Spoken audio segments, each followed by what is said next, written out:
মসজিদে নামাজ পড়েছি কোন দিকে, মুখ ছিল কোন দিকে? জি, কিবলার দিকে। কাবা হলো কিবলা নামাজ পড়ার জন্য। এই কাবা এত সম্মানিত কেন?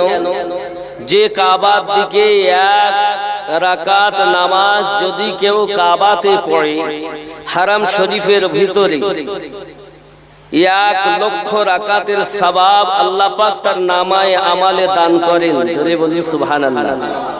কয় রাকাত সওয়াব? 1,00,000। একটা নেকির সওয়াব যদি 1,00,000 হয়, তাহলে আপনি বলুন সেই জায়গাটা কত বরকতপূর্ণ। কাবাতে কি আছে? সোনা দানা ভরা আছে মনে হয়, এত দামি। কি আছে? কাবার ভিতরে কিছু নাই, পাথরের ঘর। কিন্তু ওই কাবায় হযরতে আলী কারামাল্লাহ ওয়াজহুল কারিমের জন্ম। কার জন্ম বললাম? হযরতে আলী। কেউ যদি নবুয়াত মানে, এখন নবুয়াত কাকে বলে?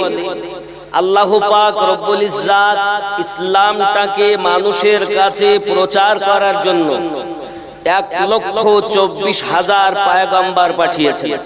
কতজন বললাম? 1,24,000। এই নবীগণদের মধ্যে সর্বশ্রেষ্ঠ এবং সর্বপ্রথম নবী হলেন আমাদের নবী। কাদের নবী? আমাদের নবী। দুনিয়াকে পরিচালনা করার জন্য আল্লাহ পাক যাকে নবী করে পাঠিয়েছেন মানবের ভিতরে প্রথম, তিনি হলেন আদম আলাইহিস সালাম। কথা কি বুঝতেছেন? কেউ নবুয়াত মানে নবীকে স্বীকার করে, কিন্তু বেলায়াত স্বীকার করে না। বেলায়াতে বলি হবে আর নবুয়াতে নবী হবে। খুব ভালো করে বোঝেন। সব নবী মানে রসুল যারা ছিলেন সমস্ত রসুল নবী, কিন্তু সব নবী রসুল নয়। আবার বলছি, সব রসুল নবী কিন্তু সব নবী রসুল নয়।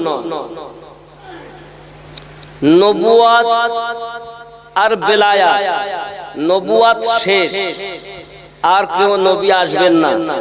কোন নবী কি আসবেন? কিন্তু বেলায়াত চালু আছে। বেলায়াতে হয় আউলিয়া ওলি, বেলায়াতে কি হবে? ওলি হবে। আর এই বেলায়াতের সরদার আর নবুয়াতের সরদার, নবুয়াতের সরদার আমাদের নবী, বেলায়াতের সরদার হযরত আলী। খুব ভালো করে বুঝবেন কথা, ব্রেনে ঢুকাবেন। বেলায়াতের সরদার কে? আলী। আর নবুয়াতের সরদার আমাদের নবী। যত সময়, এবার আপনি হয়তো বলবেন হুজুর নবুয়াতের সরদার মানব, কিন্তু বেলায়াতের সরদার কেমন করে মানব? তাহলে উভয়টাই কোরআন শরীফ থেকে দলিল দেওয়া লাগবে। কিসে থেকে দেওয়া লাগবে? কোরআন শরীফ থেকে। অবশ্যই দেব ইনশাআল্লাহ। তবে যারা মদিনা মানওয়ারায় গেছেন, এক রাকাত নামাজ পড়লে সওয়াব 50,000। কত? মক্কায় 1,00,000, মদিনায় 50। একটা আনন্দের কথা শোনেন, মদিনা আর মক্কা, মদিনা কত সম্মান। কেউ যদি মক্কাতে একটি গুনাহ করে, গুনাহ হবে 1,00,000। যদি কেউ নেকি করে, নেকি হবে 1,00,000। মদিনায় কেউ যদি একটি নেকি করে, নেকি হবে 50,000। কেউ যদি গুনাহ করে, গুনাহ হবে একটি। কথা বুঝতেছেন? তাহলে মক্কার দাম বেশি না মদিনার দাম বেশি? কথা বলে? আরে মক্কাই হতো না যদি নবী না আসতেন। খুব ভালো করে বোঝেন, মক্কায় গুনাহ করলে 1 লক্ষ গুনাহ, আর মদিনায় গুনাহ করলে একটা, কিন্তু সওয়াব 50,000। সুবহানাল্লাহ। এখন যারা মদিনায় গেছেন কত আনন্দ। आने वालों ये तो बताओ शहर मदीना कैसा है, आने वालों ये तो बताओ शहर मदीना कैसा है। বুঝতে পারছেন? যারা আসছেন একটু বলেন শহরে মদিনাটা কেমন, মদিনা শহরটা আপনার কেমন লেগেছে? आने वालों ये तो बताओ शहर मदीना कैसा है, सर रख कर उनके कदमों में, रख कर उनके कदमों में झुक कर जीना कैसा है, आने वालों ये तो बताओ शहर मदीना कैसा है। जोरे बोलुन सुबहानाल्लाह। माथा रेखे उनार कदमे ঝুঁকার জিনা কেসা হে, আর তুমি ঝুঁকে নম্র ভাবে জীবন যাপন করেছো, ওই জীবনটা কত সুন্দর। সুবহানাল্লাহ বলে। सर रख कर उनके कदमों में झुक कर जीना कैसा है, आने वालों ये तो बताओ शहर मदीना कैसा है, गुंबद खजरा के साए में बैठ के तुम तो आए हो। सुबहानल्लाह। মানে गुंबद खजरा ছায়াতে বসে তো তুমি এসেছো, गुंबद खजरा के साए में बैठ के तुम तो आए हो, गुंबद खजरा के साए में बैठ के तुम तो आए हो, उस साए में रब के आगे, उस साए में रब के आगे सिजदा करना कैसा है, आने वालों ये तो बताओ शहर मदीना कैसा है, शहर मदीना कैसा है, सर रख कर उनके कदमों में झुक कर जीना कैसा है, आने वालों ये तो बताओ शहर मदीना कैसा है। जोरे बोलो सुबहानल्लाह। ये आँखें और रूह तुम्हारी लगती है सीराब मुझे, ये आँखें और रूह तुम्हारी लगती है सीराब मुझे, दर पे उनके बैठ के, दर पे उनके बैठ के अब ज़मज़म पीना कैसा है, आने वालों ये तो बताओ शहर मदीना कैसा है। जोरे बोलून या रसूल अल्लाह। बाप जी खुशबू खुशबू मीठा मीठा, एक दिन तुम्हें मरते হবে, আবার এসো প্রেমিক বেলা, जमी मिली जमी मैली नहीं होती, जमान मैला नहीं होता। এগুলো শুনবে মানে চারটি গজল শুনতেই হবে। আর আবার ওনার আবার দুটো মন পথিক রে আর এতিম হালে মানে মানে বাবা, এসব গজল শুনবে সব বাপজি আমার। এখন যত সময় কোন নবী আদম আলা নবিয়িনা আলাইহিস সালাম থেকে নিয়ে ঈসা নবী পর্যন্ত কোন নবী আমাদের নবীর প্রতি ঈমান না এনেছেন তত সময় কোন নবীর নবুয়ত গ্যারান্টিড হয়নি। সুবহানাল্লাহ বলেন। যদি বলেন হুজুর আপনার এই কথা আপনি বলছেন দলিল, দলিল কোরআন মাজিদ। কি বললাম? কোরআন শরীফ 3 পারা সূরা আল ইমরান আয়াত নাম্বার 81। খুব ভালো করে বোঝেন, কোন নবীর নবুয়ত যতই বলুক নবী নবী, কোন নবীর নবুয়তের কোনো গ্যারান্টি নাই যত সময় আমাদের নবীর প্রতি ঈমান না আনছেন। আমি যদি হাদিস বলতাম তোরা বলতো জয়ীফ হাদিস বলেছে, এজন্য জয়ীফ। কোরআন তো জয়ীফ হবে না। কোরআনকে যদি কেউ কাটতে চায় তো উপযুক্ত দলিল লাগবে।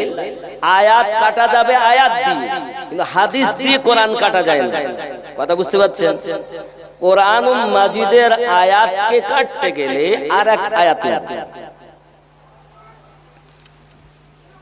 কোন পারা বললাম? 3। সূরার নাম আল ইমরান, আয়াত নাম্বার 81। আল্লাহ পাক বলেন, বিসমিল্লাহির রহমানির রহিম, وَإِذْ أَخَذَ اللَّهُ مِيثَاقَ النَّبِيِّينَ لَمَا آتَيْتُكُم مِّن كِتَابٍ وَحِكْمَةٍ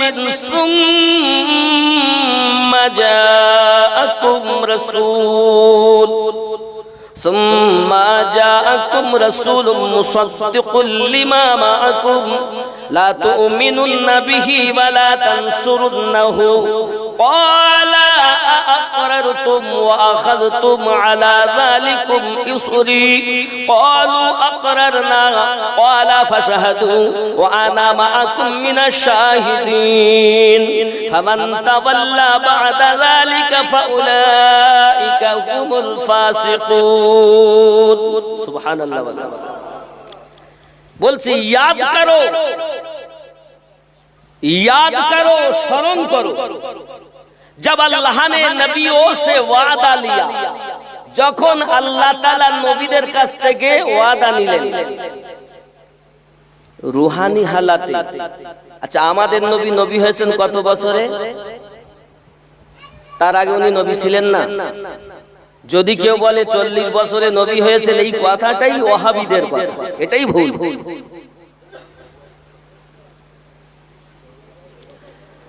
নবী তাহলে যদি কেউ বলে নবী 40 বছর হয়েছে, তাহলে মোল্লার কথা মানবো না আল্লাহর কথা মানবো? আল্লাহ রূহের জগতে নবীদের কাছ থেকে স্বীকৃতি নিচ্ছেন। নবী হওয়ার জন্য দেহ শর্ত নয়, নবী হওয়ার জন্য রূহানি হালাতে আল্লাহ নবী বলছেন। জোরে বলে কি বলছেন? আয়াতটাই দেখেন, বিসমিল্লাহির রহমানির রহিম, ওয়া ইয আখাযাল্লাহু মিসাকান নাবিয়্যিন। আল্লাহ যখন নিলেন, স্মরণ করো এই সময়ের কথা, যখন আল্লাহ নিলেন পোক্তা স্বীকৃতি নবীদের কাছ থেকে। জোরে বলে তাহলে রূহানি হালাতে নবী, আর এ বেটা বলছে নবী 40 বছরে, আল্লাহর উপরে পাল্লা দিচ্ছে, ঠিক না? এখন কেউ যদি বলে নবী 40 বছর হয়েছে, তাহলে উপযুক্ত একটি কোরআন মাজিদের আয়াত দিয়ে প্রমাণ করতে হবে। যদি না পারো, তাহলে যে আয়াত দিয়ে দলিল দেওয়া হচ্ছে আল্লাহর কোরআনটাকে মেনে নবী আল্লাহ পাক রূহানি হালাতে স্বীকৃতি দিয়েছেন, এটাই মেনে নিতে হবে। আমাদের নবী রূহানি হালাতেও নবী ছিলেন নাকি? ख्याल करें, तुम्हें किताब और हिकमत अता करूंगा। अल्लाह बोलছেন, আই নবীগণ, আমি আল্লাহ তোমাদেরকে কিতাব এবং হিকমত इनायत করব, প্রদান করব। फिर तुम्हारे पास वो अजमत वाला रसूल तशरीफ लाए, আর তোমাদের নিকটে शान वाला पावर वाला नबी आगमन করবেন, जो तुम्हारी किताबों की तस्दीक फरमाने वाला हो, যিনি তোমাদের কিতাবকে সত্যায়ন করবেন। तो तुम जरूर उस पर ईमान लाना, तो তোমরা অবশ্যই তার প্রতি ঈমান আনবে। জোরে বলে রূহানি হালাতে আল্লাহ নবীদের কাছ থেকে স্বীকৃতি নিচ্ছেন, ঈমান আনার কথা বলছেন নবীর প্রতি। আর কি বলছেন দেখুন, और जरूर उसकी मदद करना, और अवश्य अवश्य तार काजे तुमरा हाथ बाटाबे, साहाज्य करबे। अल्लाह ने फरमाया, ऐ अंबिया, क्या तुमने उस हुक्म का इकरार कर लिया? आए नबीगण, वाला अकरारतुम, তোমরা কি এটা মেনে নিয়েছো? আল্লাহ বলেছেন কোন নবীর নবুয়ত তত সময় উপযুক্ত সঠিক হয়নি যত সময় আমাদের নবীর প্রতি তারা ঈমান আনেনি। জোরে বলেন, ये কোরআন, এটা কি কোরআন শরীফ কি আমার ঘরের কথা বলছি? আব্বা সকল নবীগণের রূহ উত্তর দিলেন, আকরারনা, আমরা মেনে নিলাম। ক্বালা ফাশহাদু, আমার আল্লাহ বলেন তাহলে তোমরা একে অপরের প্রতি সাক্ষী থাকো। ওয়া আনা মাআকুম মিনাশ শাহিদিন, আমি আল্লাহও তোমাদের সঙ্গে ওই সাক্ষীদের অন্তর্ভুক্ত হলাম। জোরে বলে ফামান তাওয়াল্লা বা'দা যালিকা ফাউলাইকা হুমুল ফাসিকুন। আর কি বলছে দেখুন, फिर जो कोई इस इकरार के बाद रोगारानी करेगा, আর যদি কেউ এর পরও যদি কেউ আমি মানব না, আমি ও মানতে পারলাম না, যদি এমন করে তো ওই লোক নাফরমান होंगे, তারাই ফাসিকদের অন্তর্ভুক্ত হবে। তাহলে নবীর নবুয়ত যদি কেউ অস্বীকার করে তারা কি ফাসিক। কে বলেছেন? কে বলেছেন? আল্লাহ। খুব ভালো করে বুঝবেন, সেই নবী আমাদের যিনি মা আমিনার কোলে এসেছেন এতিম হয়ে, যে নবীর প্রতি স্বীকৃতি দিচ্ছেন, ঈমান আনছেন সমস্ত নবীগণ। কথা কি বোঝা যাচ্ছে? তাহলে আমি নবীর প্রতি ঈমান না আনলে কোন নবীর নবুয়ত উপযুক্ত নয়, প্রমাণ দিলাম কোরআন শরীফ থেকে। সূরা আল ইমরান 81 নম্বর আয়াত। প্রমাণ পেলেন, বিশ্বাস হলো? আমিনুদ্দিন দলিল নয়, কোন মুফতি সাহেব দলিল নয়, কোন মৌলভী সাহেব দলিল নয়। ফার্স্ট দলিল কোরআন, দ্বিতীয় দলিল হাদিস। কথা বুঝতে পারছেন না? জি। এবার আমি বেলায়াতে দলিল দেব, তার আগে আমার নবী শানে গজলে পাক শুনেন। সুবহানাল্লাহ বলেন, একটু দরুদ শরীফ। আল্লাহুম্মা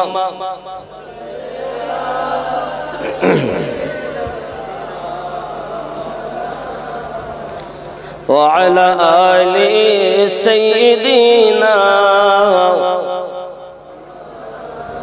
खुशबू खुशबू मीठा मीठा दयार नबी जीर नाम, রওজা ফুলের বাগান, খুশবু খুশবু মিঠা মিঠা দয়ার নবীজির নাম, রওজা ফুলের বাগান, পানি তরের অলি গলিতে, পানি তরের অলি গলিতে, কতই না ধুম ধাম, রওজা ফুলের বাগান। জোরে বলুন।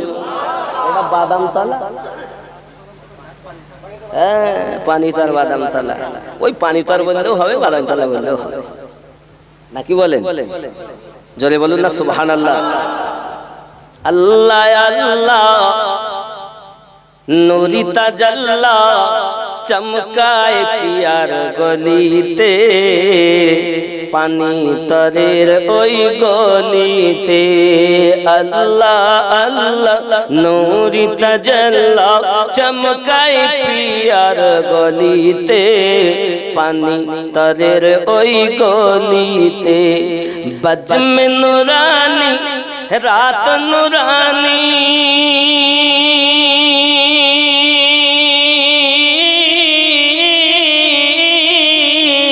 দেখো জান্নাতের বাগান, রওজা ফুলের বাগান। এটা কিসের বাগান? এটা কিসের বাগান? জান্নাতের বাগান, ঠিক না? এটা কি জান্নাতের বাগান না? ওয়াস্তাহি জান্নাতের বাগান, তাই বলা হয়েছে। बज्म नूरानी रात नूरानी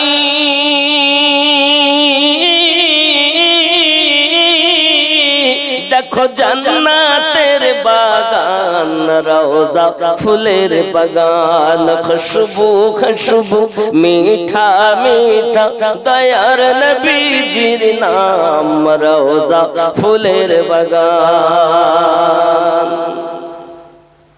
इन्ना जुदी वहाबी केमने जाबी दयार नबीर सामने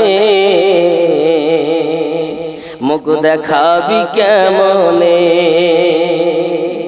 नबी के অনেকে মাটির বলে না নামাজ পড়ে রোজা রাখে হজ করে যাকাত দেয় নবী মাটি আপনি একটু খেয়াল করুন আসমান মানে আকাশ আর জমিন মানে মাটি তো যখন আসমান জমিন চাঁদ সিতারা এক কথায় কিছু ছিল না আল্লাহ নবী সৃষ্টি করেছেন এ বলছে নবী মাটি তাহলে কত বড় জ্ঞানী ওই ব্যক্তি যিনি নবীকে মাটির বলছেন বলেন বিশাল জ্ঞান তার এইজন্য মাটির বলেছেন কিন্তু আমরা সুন্নি আমাদের ঈমান এত মজবুত আমাদের ঈমান আল্লাহ আমাদের নবীকে মাটির আগেই সৃষ্টি করেছেন ঈমান পরিপূর্ণ তাই যারা নবীকে মাটির বলে আমরা তাদেরকে ওয়াহাবি নাজদি বলি এন নাজদি ওয়াহাবি কেমনে যাবি দয়ার নবীর সামনে মুখ দেখাবি কেমনে নজদি ওয়াহাবি কেমনে যাবি দয়ার নবীর সামনে মুখ দেখাবি কেমনে কেন তোর নামাজ রোজা সবই বেকার যাবি জাহান্নাম রওজা ফুলের বাগান জোরে বলো ও নামাজ হবে না কারণ ঈমানদারের জন্য নামাজ নাকি বলে বেঈমানের জন্য নামাজ খুব খেয়াল করেন আল্লাহ পাক বলেননি মানব সম্প্রদায় নামাজ পড়ো আল্লাহ এও বলেনি মুসলমান সম্প্রদায় নামাজ পড়ো যেমন দেখেন আমি বলে দিচ্ছি কোরআন শরীফে আল্লাহ পাক এ বলে এ কথা বলেননি ইয়া আইয়ুহান নাস ওয়া আকিমুস সালাহ ওয়া আতুজ যাকাত আয় মানব সম্প্রদায় তোমরা নামাজ কায়েম করো যাকাত প্রদান করো এ কথা বললেন না ইয়া আইয়ুহাল মুসলিমুন ওয়া আকিমুস সালাহ ওয়া আতুজ যাকাত আয় মুসলমান সম্প্রদায় তোমরা নামাজ কায়েম করো যাকাত প্রদান করো আল্লাহ পাক যেখানেই ডেকেছেন এই কথা বললেন ইয়া আইয়ুহাল্লাযীনা আমানু ওয়া আকিমুস সালাহ ওয়া আতুজ যাকাত আই ঈমানদার সম্প্রদায় নামাজ কায়েম করো যাকাত প্রদান করো তাহলে ঈমানদার হবে যারা নামাজি হবে তারা ঠিক না বল নামাজ পড়তে ঈমানদারকে বলেছেন রোজা রাখতে ঈমানদারকে বলেছেন হজ করতে ঈমানদারকে বলেছেন যাকাত দিতে ঈমানদারকে বলেছেন নাকি বলে বেঈমানকে কি বলেছেন বলেননি তাহলে ঈমানদার যারা নামাজি হবে আর তাদের নামাজই আল্লাহর দরবারে কবুল হবে আর যারা ঈমানওয়ালা নাই তাদের নামাজ কবুল এইজন্য বলেছেন তোর নামাজ রোজা সবই বেকার যাবি জাহান্নাম রওজা ফুলের বাগান খুশবু খুশবু মিঠা মিঠা দয়ার নবীজির নাম রওজা ফুলের বাগান আল্লাহুম্মা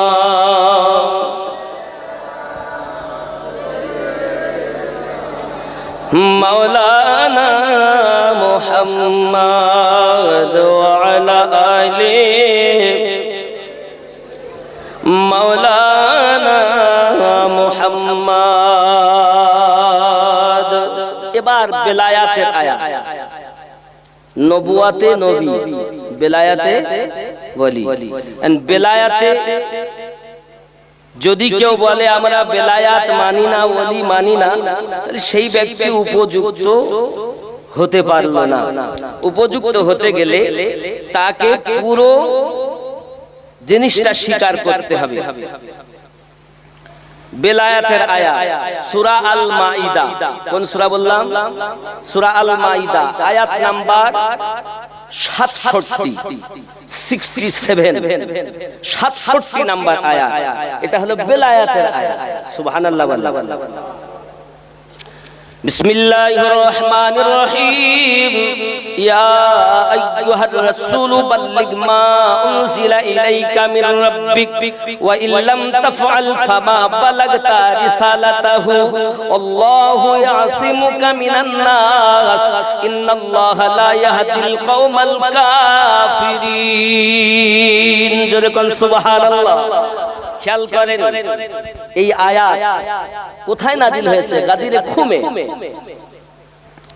আজ এই আয়াত বলতে গেলে আমাকে একটু পিছনে যেতে হবে। খেয়াল করেন, আজ শতকরা হাজী সাহেবদের হজই হয়। ভালো করে বুঝবেন, আর এটা শিক্ষাই দেন যে কিভাবে কি করতে হবে। আব্বা মা আল্লাহর নবী আদম আলাইহিস সালাম 300 বছরেরও বেশি কাঁদলেন। হাওয়া আমাদের আম্মাজান, ওনার থেকে উনি আলাদা হলেন, কাঁদতে লাগলেন। 300 বছর অতিক্রমের পর দেখেন হজ কোথায় হওয়া উচিত? কাবায়, নাকি বলে? সবথেকে সম্মানিত জায়গা কি? কাবা। কাবায় কিন্তু হজ হয় না। তাহলে মদিনায়, মদিনাতেও হজ হয়। শুনে রাখেন, যেই 8 তারিখ হয় তখন প্রত্যেক রুমের সম্মুখে গাড়ি এসে দাঁড়িয়ে যায়। অত নাম্বার গাড়ি তোমাদের। কোথায় যেতে হবে? মিনায় যেতে হবে, ওখান থেকে আরাফাত। কেন আমরা হজ করতে এসেছি কাবায়? তাহলে হজেরই জন্য তো যেতে হবে। কেন এখানে হবে না? না, এই হজ হবে ওইখানে। আমি চিন্তা করলাম, আল্লাহ, কাবা বড় সম্মানিত জায়গা, তোমার ঘর, সেখানে হজ হবে না? তাহলে হজের জন্যই তো যেতে হবে আরাফাত। সেখানে কি আছে? ওখানে কিছু নাই, ফাঁকা মাঠ, ফাঁকা ময়দান, সেখানেই হজ। হ্যাঁ, ওখানে হজ। আব্বাজি আমার খেয়াল করুন, এখন মানুষ আরাফাতের মাঠে গেছে। আরাফাতের মাঠে যায় হজ করে। ওখানে একটা মসজিদ আছে, মসজিদের নিমরা হলো তার নাম, মসজিদের নামিরা। ওই মসজিদে 2 রাকাত নামাজ পড়তে হয়, ওখানে দোয়া কবুল হয়। আব্বাজি আমার খেয়াল করুন, হযরতে আদম আলাইহিস সালাম যখন 300 বছর অতিক্রম হয়ে গেছে, আব্বা আমার কেঁদে কেঁদে কোনদিন দোয়া কবুল হয় না।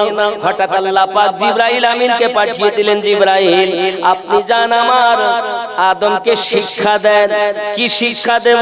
চোখটা খুলে আমার আদম যে দেখেছিল আমার নবী পাকের নূর মোবারক, ওই নূরের সঙ্গে আরো 4টি নূর ছিল।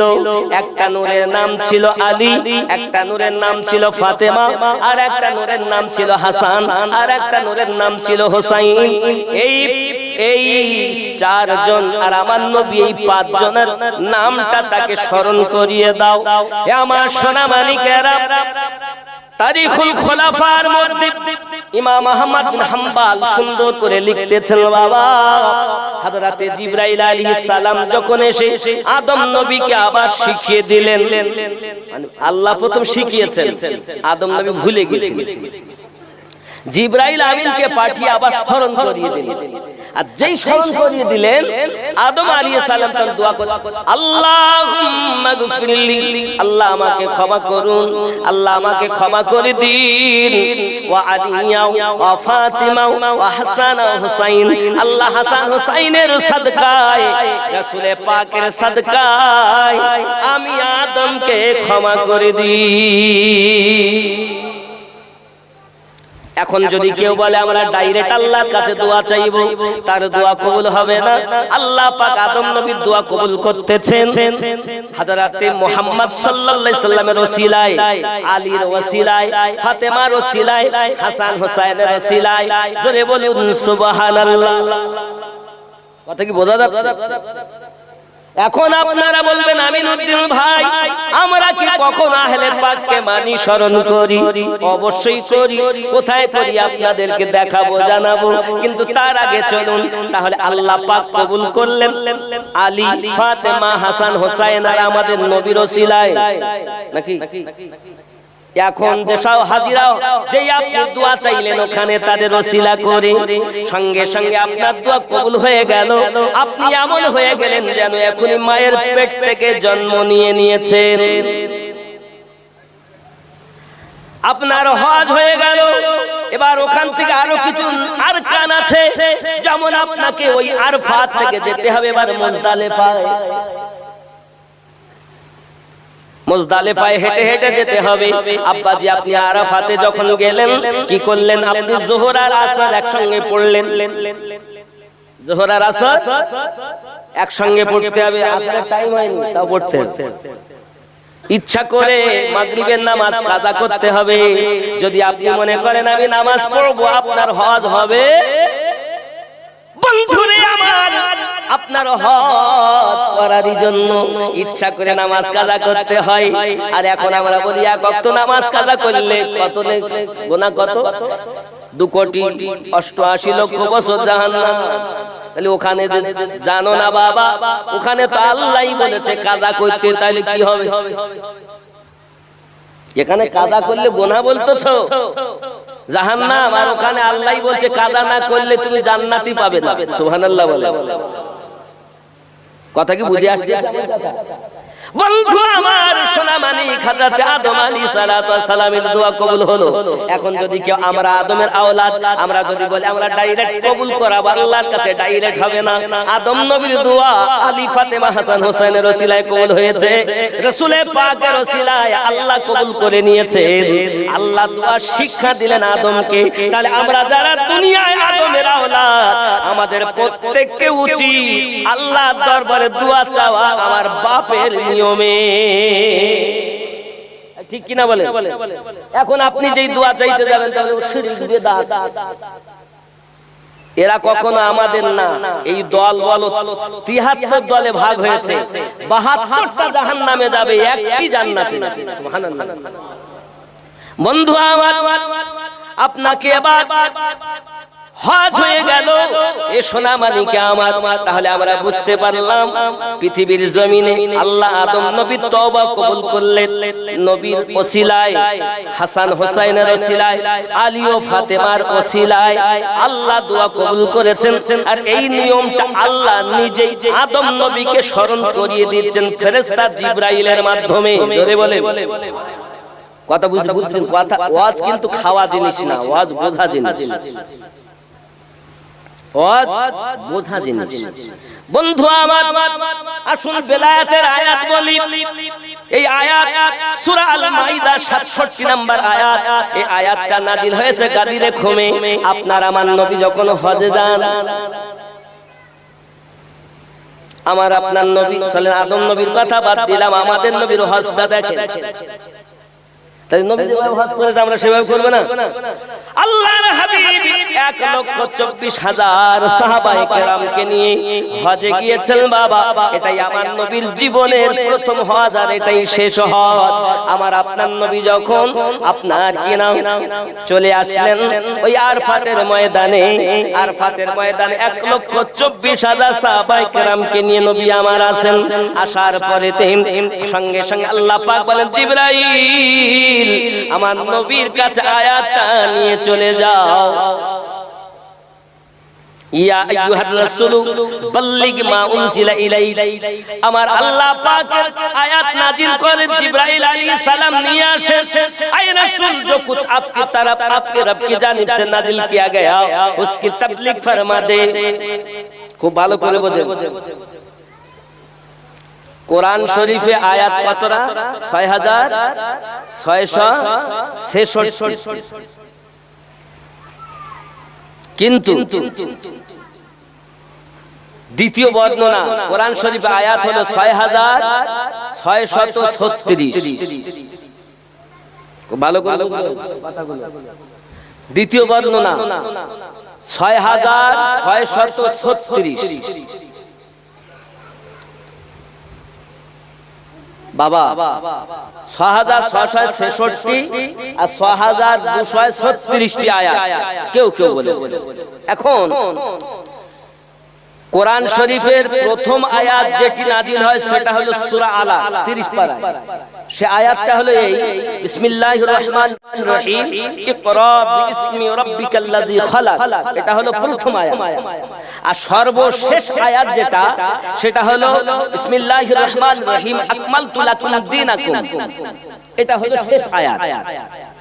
এই শেষ আয়াত অবতীর্ণ হওয়ার আগে যে আয়াত, সেটা হলো এই আয়াত সূরা আল মাইদার 67 নম্বর।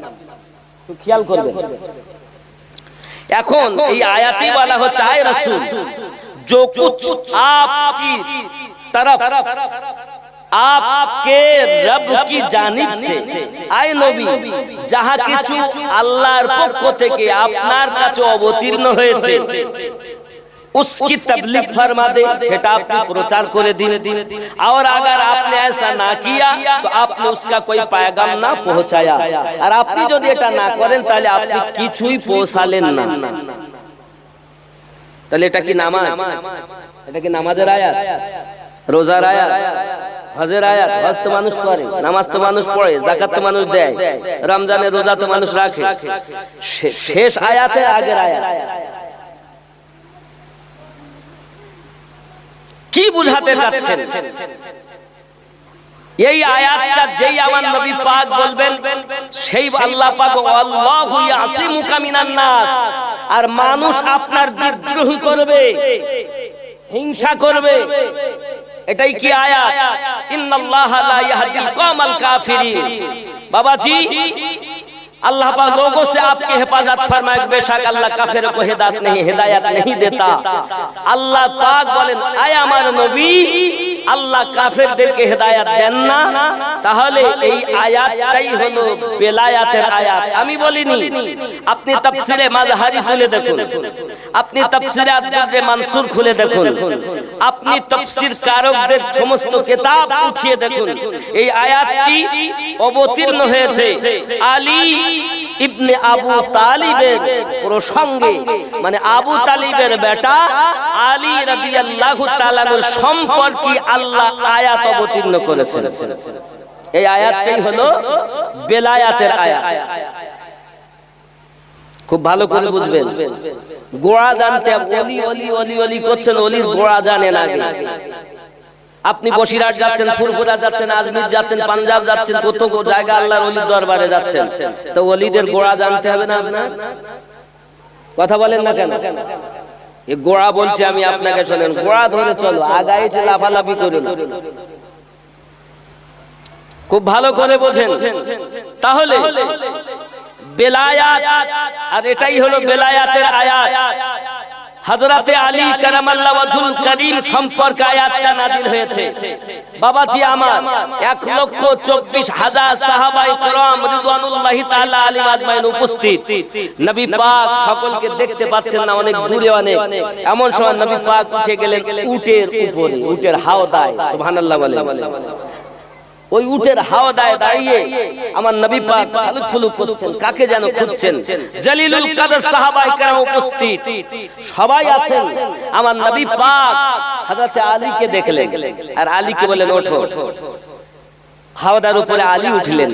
আমার নবী পাক হাতটা ধরে বললেন, 1,24,000 সাহাবীদের মাঝে, মান কুনতু মাওলাহু ফাহাদা আলিউন মাওলাহু, আমি নবী যাদের যাদের মাওলা, আমার আলীও তাদের তাদের মাওলা। নবী ওইখানে খুতবা দিয়ে বলেছিলেন 1,24,000 সাহাবায়ে কেরামকে, আমি নবী যেতে যেতে তোমাদের মাঝে দুটি জিনিস রেখে যাচ্ছি। দুটি ভারী বস্তু, একটির নাম হলো কোরআন শরীফ, আর একটির নাম হলো আমার আহলে বায়াত। জোরে বলে, কি কি রেখে গেছে? কোরআন আর আহলে বায়াত। এ সোনামানিকেরা আমার, এখন যদি কেউ কোরআন শরীফ পড়ে তো অনেক, তোমরা কোরআন বুঝতে পারবে না। কোরআন থেকে মানুষকে সরিয়েছে, আর আহলে পাক তা থেকে আমাদেরকে সরিয়েছে। আহলে পাককে আমরা নামাজে স্মরণ করি, করেন? দেখাই দিচ্ছে আপনাকে, আপনারা করেন কিন্তু আপনাদেরকে দেখায় না মৌলবীরা। আমার মতো মৌলবীরা চোর বড়, দোষ আমাদের আপনাদের না। আমরা যখন নামাজ পড়ি, বৈঠকে যখন বসি, শেষ বৈঠকে কি করি? আত্তাহিয়াতুর পরে দরুদ শরীফ পড়ি না? দরুদ শরীফ পড়েন তো? দরুদ শরীফে কি বলেন? আল্লাহুম্মা সাল্লি আলা মুহাম্মাদ ওয়া আলা আলে মুহাম্মাদ ওয়া আলা আল। এই ওয়া আলা আল মানে নবীর আল, আলী, ফাতেমা, হাসান, হুসাইন। জোরে বলে। আপনি খুতবায় যান, দেখবেন খুতবাতেও কি আলী, ফাতেমা, হাসান, হুসাইন, আবু বকর, ওমর, উসমান আছে না নাই? রাদিয়াল্লাহু তাআলা আজমাইন আছে কি নাই? তাহলে আহলে পাক বিহীন নামাজ হয় না। এইবার আপনি হয়তো বলবেন, আমিনউদ্দিন ভাই আপনি তো শিয়াদের মতন বলছেন। মনে হচ্ছে না যে এরকম কথা তো কোনো মৌলবীরা বলেনি? এটা মনে হচ্ছে না এরকম কথা কোন মৌলবীরা বলেনি? আচ্ছা, আলী কি শিয়াদের কথা বলে? আলী কাদের? আমরা শিয়া হব কেন? আরে বাবা, আলী আমাদের, ফাতেমা আমাদের, হাসান হুসাইন আমাদের, ঠিক কি না? আবু বকর